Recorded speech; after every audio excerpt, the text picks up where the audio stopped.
The art of Mesopotamia has survived in the archaeological record from early hunter-gatherer societies onto the Bronze Age cultures of the Sumerian, Akkadian, Babylonian and Assyrian empires. These empires were later replaced in the Iron Age by the Neo-Assyrian and Neo-Babylonian empires. Widely considered to be the cradle of civilization, Mesopotamia brought significant cultural developments, including the oldest examples of writing.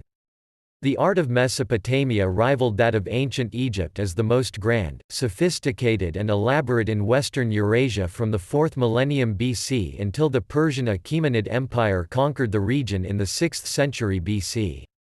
The main emphasis was on various, very durable, forms of sculpture in stone and clay. Little painting has survived, but what has suggests that, with some exceptions, painting was mainly used for geometrical and plant-based decorative schemes, though most sculptures were also painted. Cylinder seals have survived in large numbers, many including complex and detailed scenes despite their small size. Mesopotamian art survives in a number of forms: cylinder seals, relatively small figures in the round, and reliefs of various sizes, including cheap plaques of molded pottery for the home, some religious and some apparently not.